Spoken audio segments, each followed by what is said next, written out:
Most SDRs are terrified of cold calling, and honestly, that fear is your biggest competitive advantage because the reps who avoid the phone leave an enormous amount of pipeline on the table.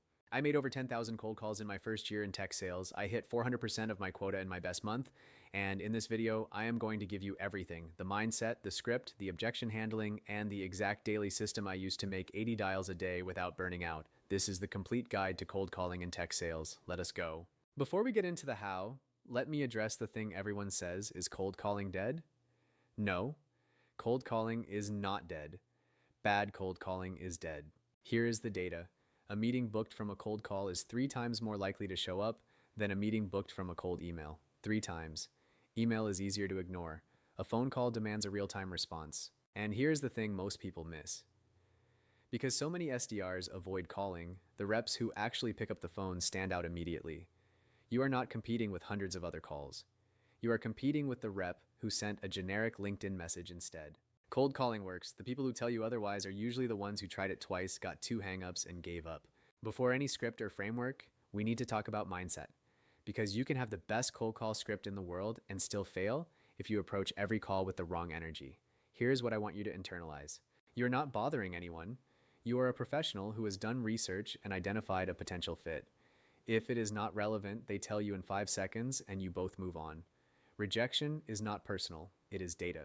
Every hang-up tells you something. Every objection teaches you something. Every awkward silence makes the next call easier. The reps who internalize this go from dreading their call block to actually looking forward to it. And when you enjoy the process, the numbers follow. Before every call, you need to spend 90 seconds on research, not 10 minutes, 90 seconds. Open their LinkedIn profile, check their role, how long they have been there, and any recent posts. Quick Google search, their company name plus news. Look for funding rounds, product launches, or leadership changes. That is it. 90 seconds, then you dial. You are looking for one specific detail you can reference on the call. One thing that proves you did not just pull their number from a random list. That one detail is the difference between a hang-up in 5 seconds and a real conversation. Here is the single biggest change you can make to your cold call performance. Stop opening with, "Hi, my name is Anthony from Tech Sales, and I am calling today," because nobody wants to hear that. Their guard goes up in the first 2 seconds, and they are already planning their exit. Instead, open with this: "Hey, did I catch you at a bad time?" That is it. 7 words. Here's why it works. 90% of people say no. What is this about? And just like that, they have asked you to explain yourself. You have shifted from interrupting them to responding to their question. You are not pitching to a hostile audience. You are having a conversation. This one change increases your connect to conversation rate by 40% or more. Use it on every single call. Once they say go ahead, you have about 15 seconds before their attention starts to drift. Your pitch needs 3 things: who you work with, what you help them do, and the specific outcome. Here's an example. I work with VP sales at Series B SaaS companies, helping them cut SDR ramp time from 90 days to under 30. Worth 30 seconds to hear how? That is 28 words, under 15 seconds. And it ends with another permission ask. Notice what is not in that pitch: your company name, your product features, any buzzwords. Lead with the outcome. The outcome is what they care about. Then you end with worth 30 seconds to hear how. That is your third permission-seeking moment. By now, the prospect is engaged. After your pitch, do not keep talking. Ask one discovery question, then stop talking. Something like, does that resonate at all with what you are dealing with? Or, is SDR ramp time something your team is working on right now? Then you wait, in silence if necessary. Whatever they say next is gold. If they say yes, you have a live opportunity. If they say no, you now know exactly why, which helps you qualify or disqualify them instantly. The biggest mistake new SDRs make on cold calls is talking too much. The best cold callers are the ones who ask great questions and then shut up. Now let us talk about what happens when they push back, because they will. Objection 1, I am not interested, do not hang up. Instead say, totally fair. Is it the timing, or is this just not a priority right now? That one question tells you everything. If it is timing, you get a callback date. If it is not a priority, you find out who owns it and ask for a referral. Objection 2, send me an email. This does not mean no, it means not right now. Say, absolutely.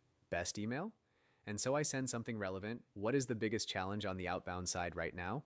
You get their email and a piece of intelligence in one move. Send the email within 5 minutes.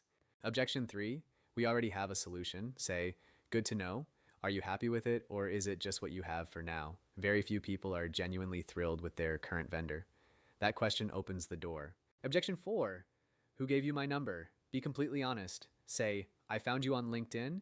You are building your outbound team, and I thought there might be a fit. Happy to explain more if you have 30 seconds. Transparency builds instant credibility. Most people respect it. Here's how I structured my calling days when I was averaging 80 dials. 8 a.m. power hour. No email, no Slack, no distractions.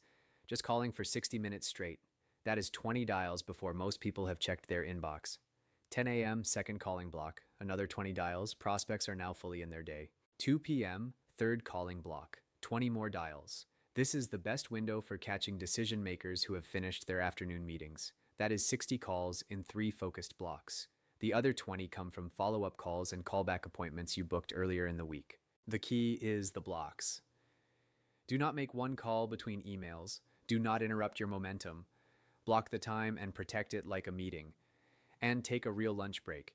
You cannot sustain 80 dials a day without resetting. The reps who skip lunch are usually the ones falling apart by 3 p.m. You cannot improve what you do not measure. Track 3 numbers every single day. Dials. Connect rate. That is the percentage of dials where someone actually picks up. And conversation to meeting rate.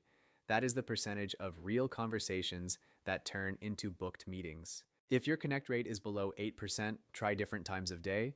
Morning and late afternoon work best.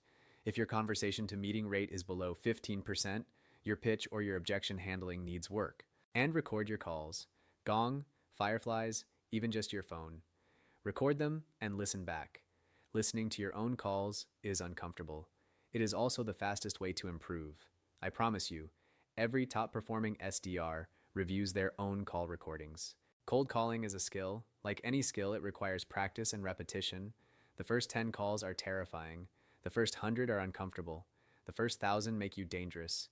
Use the permission-based opener. Lead with outcomes, not features. Ask one discovery question and stop talking. Handle objections with curiosity, not defensiveness. And protect your call blocks every single day. Do those 5 things consistently and your numbers will speak for themselves. If you want the full system, outreach templates, playbook, it is all at techsales.ca. Link is in the description. If this video helped you, subscribe. I post practical tech sales content every single week. See you in the next one.